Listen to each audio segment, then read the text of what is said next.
C'est moi qui fais tout seul.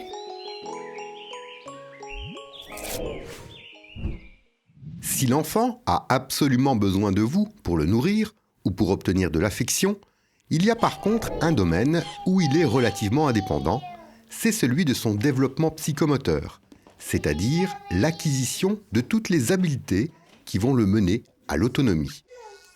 Dès la naissance et sans stimulation spécifique, le bébé se lance dans l'exploration de son corps et du monde qui l'entoure. Il procède pour cela par expérimentation. Il teste, reteste, jusqu'à ce qu'il en tire un enseignement. C'est avec cette activité spontanée que l'enfant va progresser les premières années de sa vie. Il est fondamental de le laisser choisir et mener ses expériences. Juste aménager et sécuriser son espace quand il commence à se déplacer pour le mettre dans de bonnes conditions et ne pas le limiter dans ses mouvements. Surtout quand ils sont sur un tapis, ils sont à l'aise. Hein.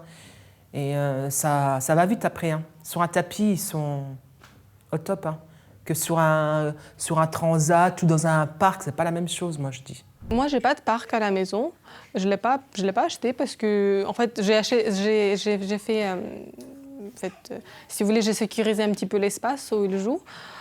Et je surveille, donc je le laisse un peu de liberté pour qu'il se déplace tout seul. Je regarde un petit peu, mais non, je ne le mets pas dans les barrières. On sécurise quand même le minimum, les prises, ces choses-là. Enfin, je veux dire, tout ce qui est danger pour l'enfant, les produits ménagers, etc. Bien sûr qu'on sécurise, mais le reste, non, il va drouiller à droite. Il découvre, donc on ne peut pas non plus tout sécuriser. Il découvre, et puis je pense que c'est important de laisser découvrir à cet âge-là. En grandissant, ce petit aventurier va élargir de plus en plus son champ d'exploration. Il va falloir alors adapter son environnement au fur et à mesure de ses progrès.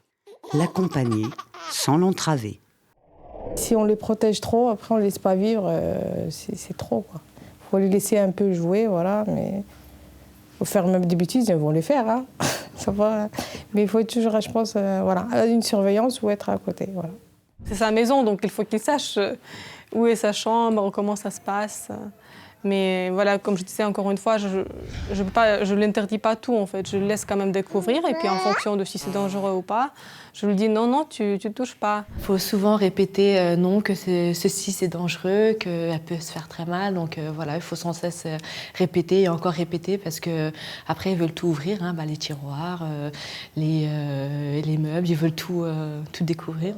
Les jeunes enfants progressent en permanence, avec parfois des bonds en avant, des stagnations, des retours en arrière, mais tous s'acheminent à leur rythme vers l'acquisition de compétences fondamentales comme attraper, jeter, se tenir assis, marcher.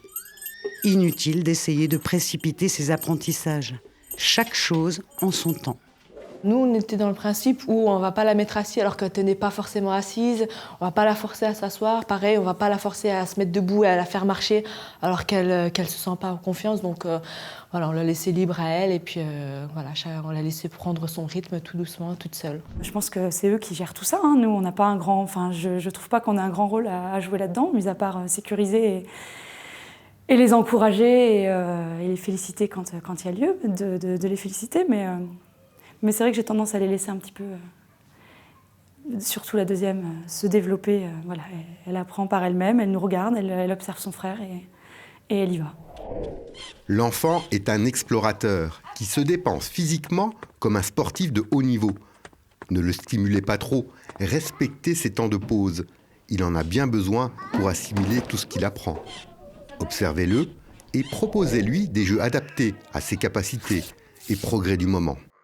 Surtout, faites-lui confiance. Ne vous laissez pas perturber par des comparaisons avec d'autres enfants, des différences qui ne signifient pas grand-chose, comme l'âge où l'enfant a fait ses premiers pas.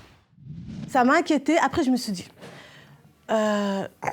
il a marché à quatre pattes. Quand je lui donne un biberon, il le prend avec ses deux mains.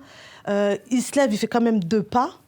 Après, je pense que c'était un manque de confiance. Pour moi, c'était un manque de confiance. C'était pas autre chose. Du coup, ça m'a quand même rassurée parce que je me suis dit, c'est pas un enfant qu'on pose et qui est absent, quoi. Mon enfant saura marcher. À 20 ans, on ne saura pas qu'il a marché à 12 mois ou à 8 mois ou à 20 mois. On s'en fiche complètement. Je pense que ça n'a aucune importance, il marchera quand il marchera. Je pense qu'il ne faut pas se mettre la pression, que ce n'est pas une compétition, que ce n'est pas un concours. Le premier enfant qui se mettra debout le plus vite. Donc voilà, il faut laisser le temps à chacun. Donc voilà. S'il ne se développe pas, je considère que s'il ne se développe pas tout de suite en station debout, c'est que dans sa tête, il se développe à autre chose, à découvrir autre chose ou autre. Voilà. Ils ont leur activité propre à chacun. Voilà. Ils ont leur propre rythme en fait.